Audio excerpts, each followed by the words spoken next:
this time in Melbourne, we had so many admirers, and that was fantastic to see. People actually stopped, took photographs of them. They inquired as to where they were from. A couple of people got it confused with, what sort of clothing they were wearing, whether it was a sarong instead of a sari. So there was some explanation about the difference between that. Also to note, there was a Buddhist festival happening as well in Fed Square during the same time. So maybe people were getting confused as to what was going on exactly. But yeah, there was a lot of admiration this time. There was really no sort of negative feedback, which almost makes me think that the feedback that Sriram got was not because of the culture per se, but more to do with toxic masculinity. We didn't have any, the females didn't get anything. Is it because the female body is being exoticized? I don't know. Is it more accepting for the brown female to be dancing and carrying her culture in the middle of the city? I really don't know. I'd love to hear your thoughts on why people would have reacted the way they reacted. So I hope everyone got to see the second part of the reel. Now, the second part of the experiment is about taking traditional Indian classical dances and putting them into a space which they might not necessarily be comfortable with. And I'll explain why in a little bit of time as to why I did that exactly. But first of all, let's hear what they had to say. The artists who obliged to take part in this section of the experiment were Janani Venkatachalam, Sridevi Gopinath and Shama Sashidharan.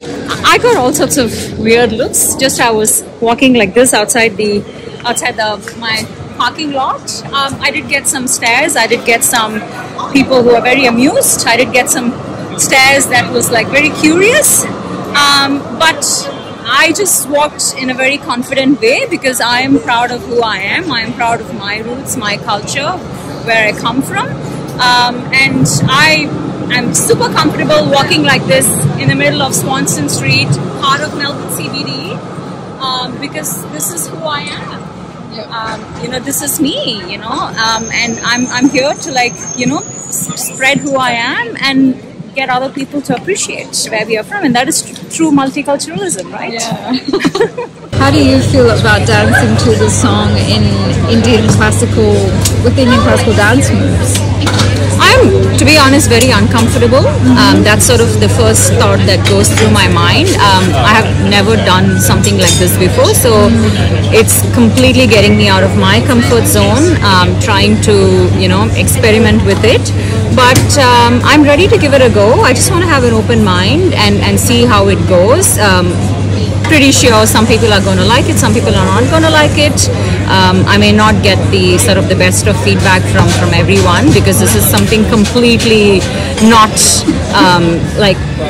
maybe right or wrong, I don't know. But at the end of the day, it's an experiment, and we are all just trying to get out of our comfort zone and try to do something different. So yeah.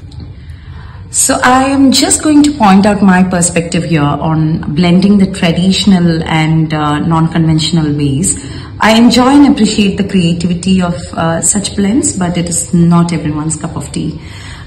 For example, I do a lot of creativity and experiments within my zone in a traditional way, strictly sticking to the fundamentals which were carefully transferred by generations of gurus, and this is what I'm comfortable with. I'm a huge fan of folk songs, as I was born and brought up in Tamil Nadu, which is rich with these types of art forms, and have danced to various Kurathiyatam and folk dances.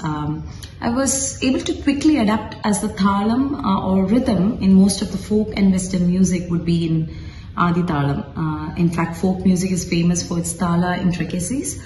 So as this was almost the same type, and it was just the rhythm that was running in my mind to choreo my nirta. Well, upon listening to the song, I was not comfortable in doing this project, but then I thought I should give it a try and think beyond my comfort zone. I have performed other dance styles when I was in my teens, but I've never tried something like this by mixing a non-traditional song to a pure nritta. Well, this was fun and a new experience for me, and I think that's how you get to expand your knowledge base. Yeah. Like, we don't see very often classical dancers dancing to a genre like this, so the song is definitely not suited for classical dance. So I think that's why some people may not be okay with it, and that is okay. I don't think there is a right or a wrong.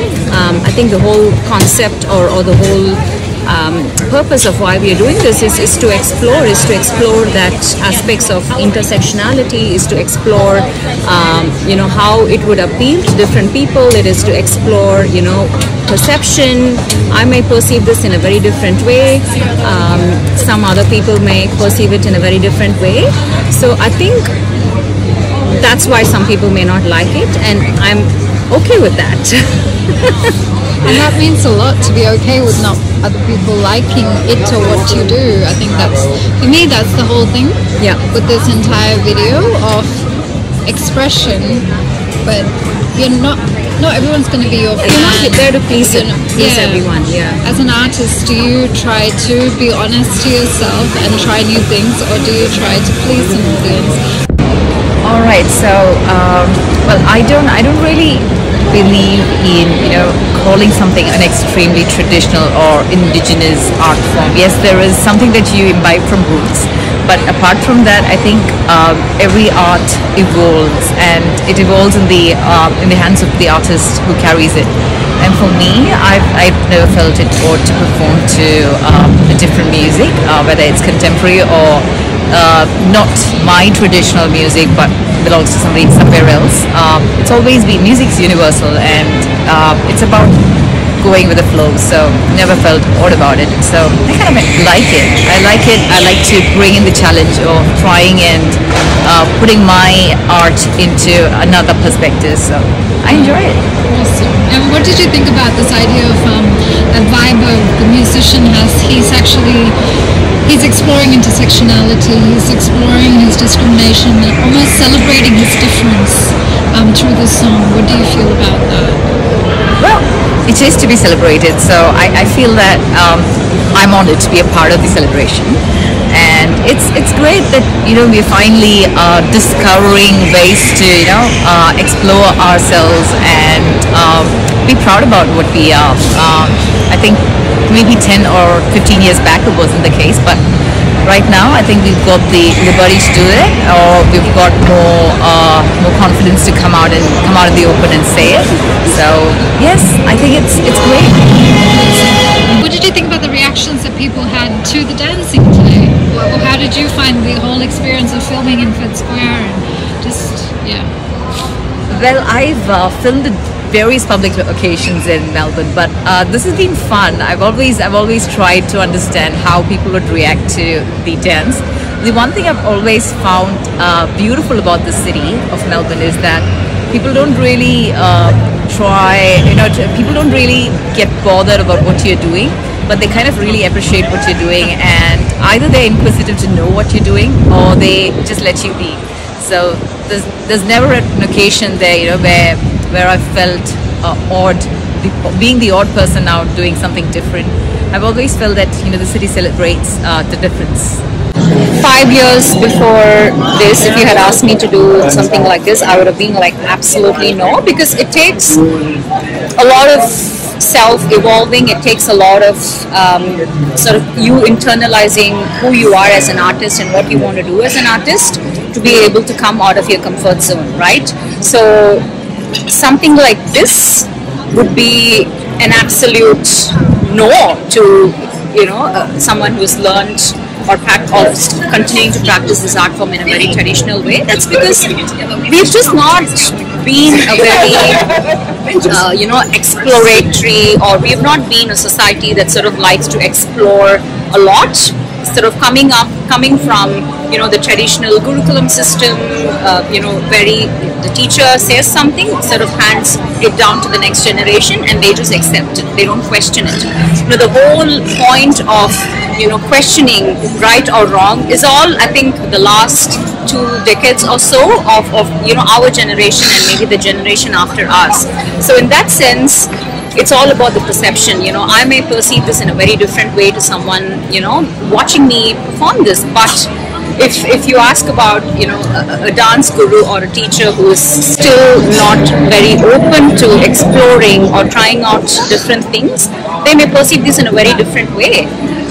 So it all comes down to that perception. And if you ask me if there is a right or a wrong, again, it goes back to perception. I may find this totally okay because that's my perception, that's my opinion. But if you know, ask someone else, even, for example, if you ask my mom, I don't think she would be okay with it. Or I don't know, maybe her perception has changed as she has sort of evolved and grown, you know, over the last few years. It has changed. So yeah.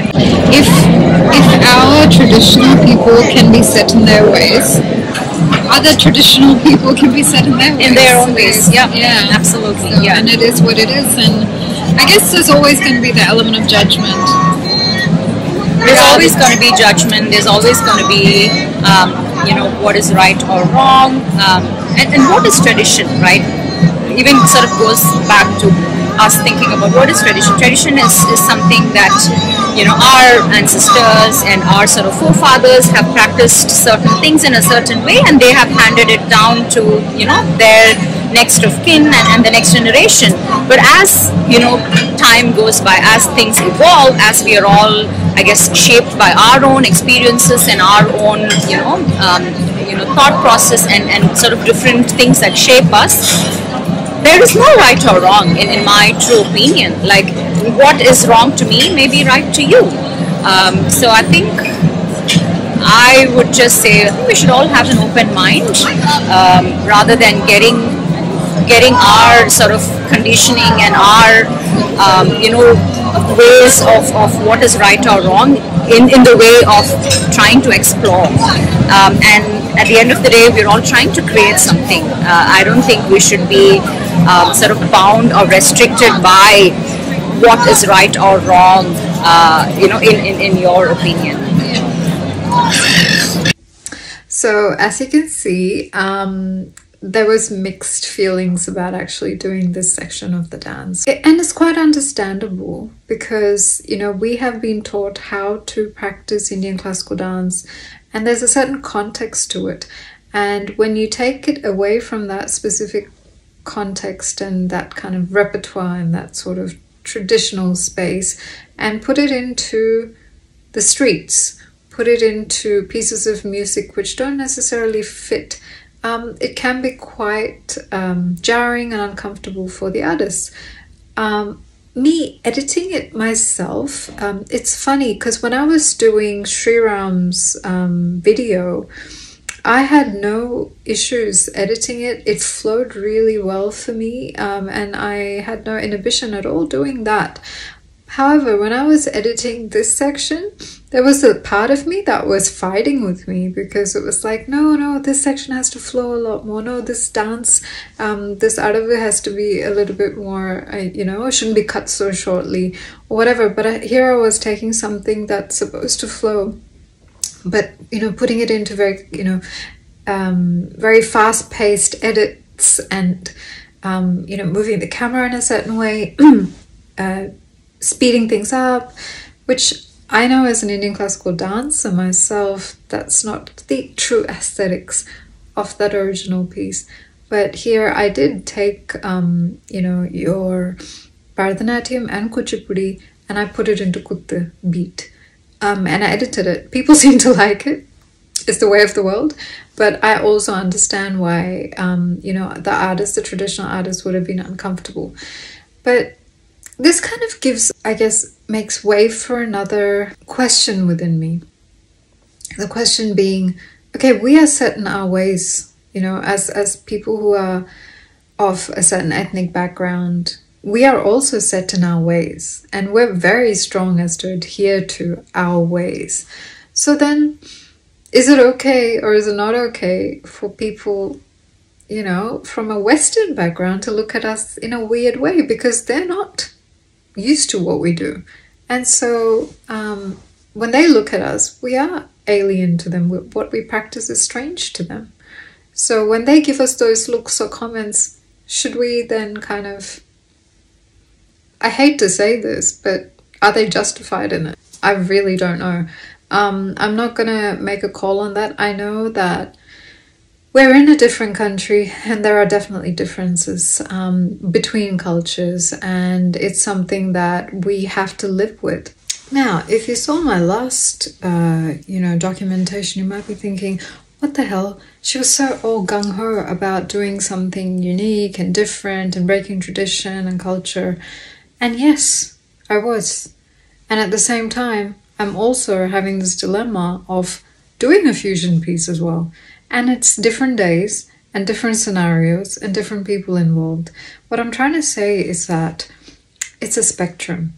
And we are all comfortable with different things. And we should be allowed to be who we are and be comfortable with whatever we are comfortable with. But I'll tell you where I'm headed with this. For me, it's all about these multicultural events that take place when we're all kind of put together, various ethnic groups. We're all kind of shoved together in one space and there's no context provided for what we're doing. There's no everyone practices their tradition in a certain way.